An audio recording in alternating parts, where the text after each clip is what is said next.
Okay, तो यहाँ पे देखिए सिंगुलर लीनियर ट्रांसफॉर्मेशन क्या होगा और नॉन सिंगुलर लीनियर ट्रांसफॉर्मेशन। इसके बाद हम इसका क्वेश्चन करेंगे, इसके बाद इसका रिजल्ट करेंगे। आप देखिए सिंगुलर लीनियर ट्रांसफॉर्मेशन क्या होगा। जैसे linear transformation T of U से अगर ट्रांसफॉर्मेशन भी है is said to be singular if there exist a vector U is not equal to zero in such that transformation of U equal to zero. मतलब आपको ये देखना है कि अगर एक यू है और एक वी है, ठीक है, यहाँ से आपको ये u और ये क्या v है, ठीक है। अगर यहाँ से हम लोग एक वेक्टर को चुनते हैं यहाँ पे जो u इक्वल टू जीरो नहीं है, u इक्वल टू जीरो नहीं है, और ये इसका इमेज जो होगा उसमें जो ट्रांसफॉर्मेशन करेंगे उसमें इसकी जो ट्रांसफॉर्मेशन जो होगा अगर जीरो का इक्वल हो जाए, मतलब वो जो ट्रांसफॉर्म कम से कम एक होना ही चाहिए। टी यू अगर जीरो है, देखिए image of at least one non zero vector of U is under T is zero, एक कम से कम एक होना चाहिए, एक से ज़्यादा भी होगा तो चलेगा, ठीक है। तो हम लोग उस कंडीशन पे क्या कहेंगे, वो जो लीनियर ट्रांसफॉर्मेशन कैसा है, सिंगुलर लीनियर ट्रांसफॉर्मेशन है, मतलब उसका जो वैल्यू जो होगा यहाँ पे जीरो होगा। एक से ज़्यादा भी होगा तो कोई प्रॉब्लम नहीं, लेकिन एक होना ही चाहिए यहाँ पे, मतलब ये वैल्यू जीरो नहीं होना चाहिए, लेकिन यहाँ पे उसका जो ट्रांसफॉर्मेशन जीरो होना चाहिए। तो हम लोग वहाँ पे क्या कहेंगे, लीनियर ट्रांसफॉर्मेशन कहेंगे। जैसे हम आपको एग्जाम्पल देते हैं, जैसे कि यहाँ पे हम एग्जाम्पल देते हैं, जैसे ट्रांसफॉर्मेशन ऑफ एक्स वाई ऐसा दिया हुआ है, एक्स वाई इक्वल टू दिया हुआ है, ये दिया हुआ है एक्स माइनस वाई, ठीक है, एक्स माइनस वाई दिया हुआ है, ये हम डिफाइन कर लिए R2 से RP, ठीक है, R2 से RP किए। अब इसको हम लोग ऐसा लिख देते हैं, ट्रांसफॉर्मेशन ऑफ वन वन का अगर लेंगे तो क्या होगा, one minus one that is क्या होगा, जीरो।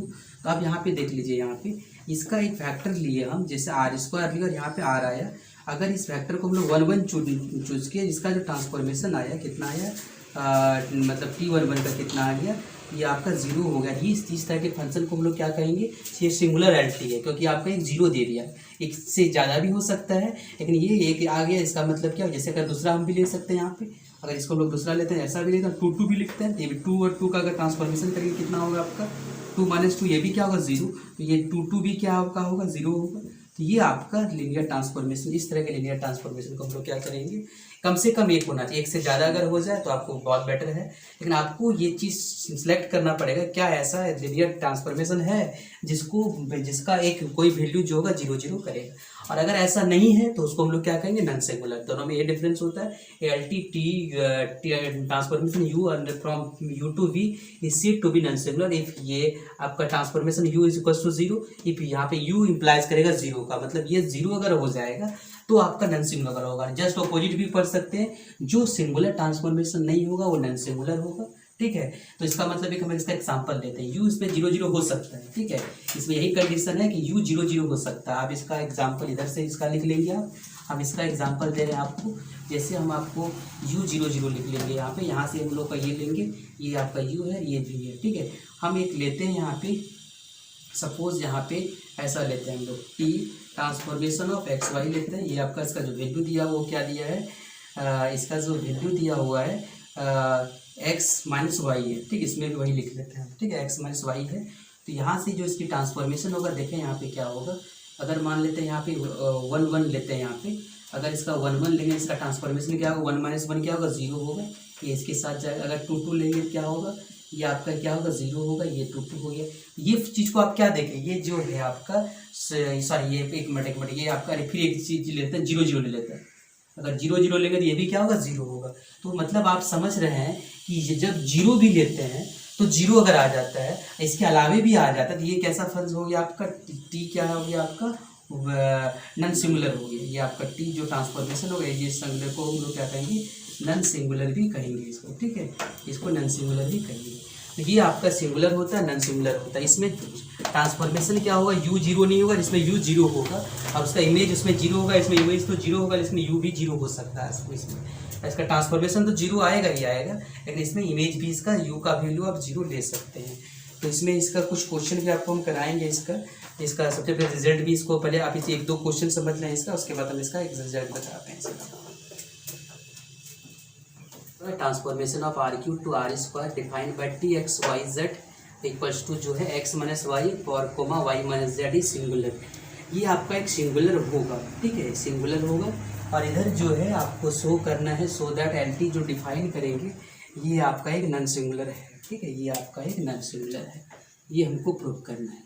तो यहाँ पे देखें, यहाँ पे हम दोनों हम लोग एक एक करके लेंगे। यहाँ से एक सिंगुलर लेंगे, एक नॉन सिंगुलर। अब यहाँ पे हम लोग अगर ये सिंगुलर है तो आपको पता होगा हम सिंगुलर का कंडीशन बताएं। सिंगुलर का कंडीशन मान लेते हैं ये u है और ये आपका v है, ठीक है। अगर ये ट्रांसफॉर्मेशन दिया हुआ, यहाँ से जो ट्रांसफॉर्मेशन, ये u1 जो है जीरो नहीं हो सकता, ये u1 क्या होगा, जीरो नहीं हो सकता है। लेकिन ये जो इमेजेस होगा उसका क्या होगा, जीरो जीरो होगा, उसका इमेजेस क्या होगा, जीरो होगा। इसका मतलब वो ट्रांसफॉर्मेशन जो ये कितना है, देखें आर क्यूब है, ये कितना आर क्यूब, और ये क्या है आर स्क्वायर। मतलब यहाँ पे जीरो जीरो का सेंस अगर यहाँ पे जीरो जो यहाँ पे एक्स वाई जेड आएगा, आपको पता होना चाहिए यहाँ पे एक्स वाई जेड होगा, यहाँ एक्स वाई होगा। अब हम लोग ये ट्रांसफॉर्मेशन को सिंगुलर बनाएंगे, तो सिंगुलर बनाने के लिए आपको पता होगा, आपको कंडीशन बताए थे कि जो सिंगुलर ट्रांसफॉर्मेशन होता है वो क्या होता है, इसका इमेजेस जो होगा वो क्या होगा, जीरो जीरो होगा। यहाँ पे जीरो जीरो आ जाएगा, तो इसका ट्रांसफॉर्मेशन का वैल्यू दिया हुआ आपका, तो एक्स माइनस वाई और Y minus Z equals to क्या होगा, जीरो जीरो। तो अब यहाँ से एक्स वाई जेड का वैल्यू निकाल लें आप, यहाँ पे X minus Y equals to zero है, और ये दूसरा आ जाएगा क्या आपका Y minus Z equals to क्या होगा, जीरो हो जाएगा।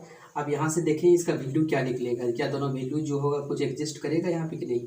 तो यहाँ से अगर हम लोग इसको क्या करते हैं, एक्स माइनस वाई है, इसको ऐसा लिख देते हैं, इसको एक्स माइनस वाई और वाई माइनस जेड, ये आपका एक्स माइनस वाई आया, फिर वाई माइनस जेड। तो यहाँ से हम लोग लिख सकते हैं एक्स इक्वल टू वाई, और यहाँ से क्या लिख सकते हैं हम लोग, Y equal to Z. X Y का इक्वल है, वाई जेड का इक्वल, इसका मतलब ये क्या इंप्लाइज करेगा, X equal to Y equal to Z, ये आपका एक्स वाई जेड को इंप्लाई करेगा। अब यहाँ पे हम लोग कुछ भी ले लेते हैं, हम लोग यहाँ पे हम लोग को प्रूव करना है कि हम लोग u1 u2 u3 का वैल्यू हम लोग को तीनों इक्वल लेंगे, तो अगर तीनों को इक्वल लेंगे तो वो जीरो जीरो आएगा। हम इसका कंडीशन बता दें, जैसे आप देखिए, मान लेते हैं u1 का वैल्यू हम लोग ले लेते हैं, ये u1 ले लेते हैं। सपोज u1 इक्वल्स टू हम लोग ले लिए 1 1 1, इसका इमेज जीरो जरूर आएगा इसका, देखें इसका इमेज क्या होगा, तो t ट्रांसफॉर्मेशन ऑफ u1 क्या होगा आपका, यहाँ पे वैल्यू पुट हो जाएगा आपका, तो क्या होगा x माइनस वाई और वाई माइनस जेड, तो ये आपका होगा 1 माइनस 1 1 माइनस 1, तो ये आपका क्या आ जाएगा, जीरो जीरो। इसका मतलब ये क्या हो गया आपका, सिंगुलर हो गया। अब u2 का वैल्यू ले लेंगे, 2 ले लेंगे, 2 भी लेंगे तो सारा भी आपका जो होगा ये tu2, इसका मतलब होगा क्या आपका 2 माइनस 2, ये आपका जीरो, और ये क्या होगा, जीरो होगा। इसका मतलब ये भी आपका क्या हो गया। तो आपको जब एक्स और वाई का वैल्यू तीनों वैल्यू इक्वल लेंगे तो वो क्या होगा आपका, क्या हो जाएगा, वो सिंगुलर होगा, ठीक है। ये आपको सिंगुलर होगा कब, जब आपका तीनों वैल्यू आप इक्वल लेंगे। यहाँ पे आपको नॉन सिंगुलर प्रूफ करना है, तो नॉन सिंगुलर का केस आपको पता होगा, आपको नॉन सिंगुलर का बताए थे। आप u1 u2 का वैल्यू जीरो ले सकते हैं। यहाँ ये आपका u है, ये आपका v है, ये आर क्यूब है, ये क्या आर स्क्वायर है। इसका ट्रांसफॉर्मेशन दिया हुआ है, ट्रांसफॉर्मेशन x 2y और क्या है z है, ये आपका ट्रांसफॉर्मेशन दिया हुआ है। ये वैल्यू आपका जीरो का इक्वल होना चाहिए यहाँ पे। ये हम लोग मान लेते हैं, suppose let transformation of x 2y और ये z इक्वल टू क्या होगा, जीरो ले लेते हैं, जीरो ले लेते हैं। तो यहाँ से जो वैल्यू होगा इसका आएगा, क्या आएगा, देखें यहाँ x इक्वल टू क्या आ जाएगा आपका, जीरो आ जाएगा, x इक्वल टू क्या आ जाएगा, जीरो आ जाएगा। और यहाँ पे 2y माइनस जेड है, ठीक है, ये 2y माइनस जेड है, ये गलती लिखे हैं, 2y माइनस जेड है ये। तो x इक्वल टू हो गया आपका पहला तो इक्वल होगा, ये 2y माइनस जेड इसका इक्वल होगा, तो 2y माइनस क्या होगा यहाँ पे, सॉरी एक मिनट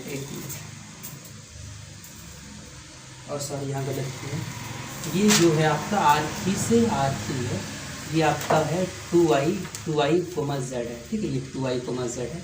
तो आप यहाँ देखेंगे ये आपको जीरो जीरो लेके एक और जीरो लेंगे आप, ठीक है। तो यहाँ से अगर हम लोग क्या क्या वैल्यू आएगा देखेंगे, यहाँ पे हम लोग जो एक्स वाई तो ये जो है ये क्या क्या वैल्यू आएगा, तो ये जो वैल्यू आएगा आपका क्या, एक्स का वैल्यू क्या आ जाएगा, यहाँ पे जीरो आ जाएगा, 2y इक्वल्स टू जीरो, इसका मतलब y इक्वल्स टू भी क्या आ जाएगा, 0/0 हो जाएगा, और z इक्वल्स टू क्या आ जाएगा, जीरो हो जाएगा।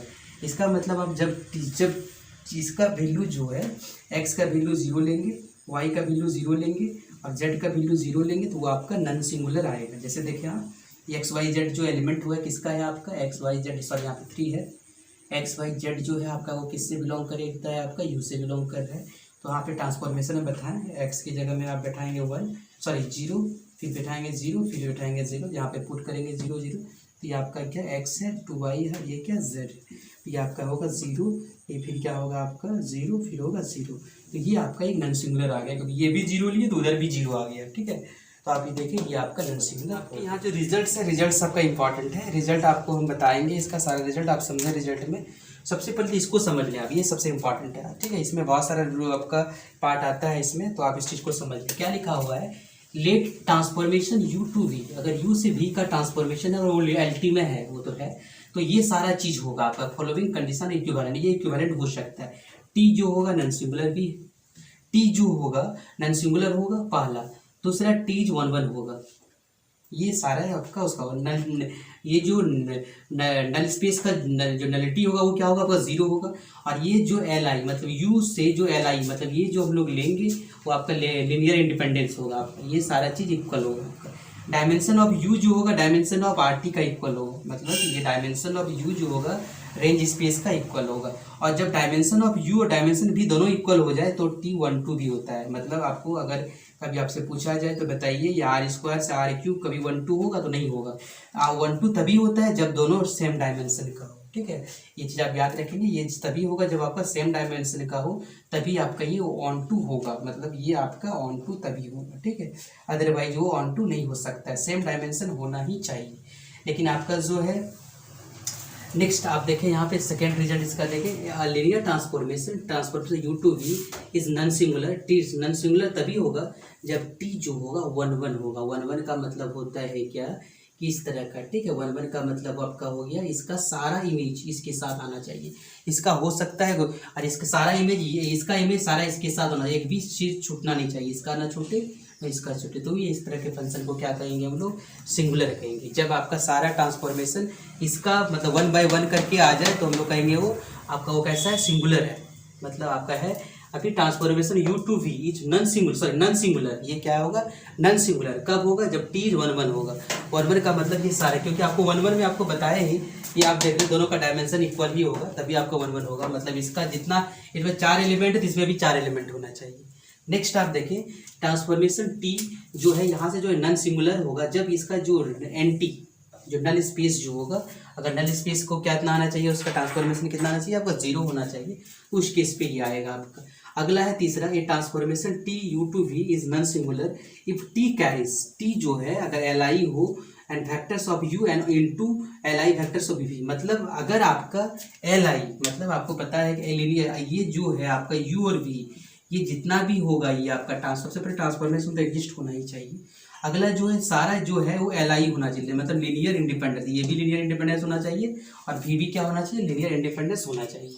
अगला यू भी मतलब जो यू जो होगा हम लोग फील्ड पे डिफाइन करें, you under field is FDFVS, मतलब वो फिनाइट डायमेंशनल वेक्टर स्पेस होना चाहिए, मतलब यू में नंबर ऑफ एलिमेंट्स क्या होना चाहिए फिक्स होना चाहिए। तब अगर ऐसा होगा तो देन यू एंड RT मतलब रेंज स्पेस जिसको बोले हैव द सेम डायमेंशन, ये जब दोनों का सेम डायमेंशन होगा तो ये क्या कब होगा ऐसा जब टी जो होगा नॉन सिंगुलर होगा। ये आपका यूजेस होगा, ये आपका जब क्वेश्चन आप बनाएंगे थ्योरम्स बनाएंगे तो ये सारा रिजल्ट का आपका यूज होगा, इस रिजल्ट को आप समझेंगे। अब जो नेक्स्ट टॉपिक होगा हम लोग चेंज ऑफ बेसिस का जो लास्ट टॉपिक हम लोग करेंगे और एक कोऑर्डिनेट्स करेंगे, चेंज ऑफ बेसिस और कोऑर्डिनेट्स, ये दो एक टॉपिक बचा हुआ है LT में। उसके बाद हम लोग क्या करेंगे कुछ क्वेश्चन आप खुद से बना नहीं है, ये रोटेशन ट्रांसलेशन इसका एप्लीकेशन ऑफ लीनियर ट्रांसफॉर्मेशन से वहाँ से भी आप बना सकते हैं कुछ क्वेश्चन। तो यहाँ पे हम लोग लास्ट टॉपिक में नेक्स्ट में सीखेंगे चेंज ऑफ ऑर्डर्ड बेसिस।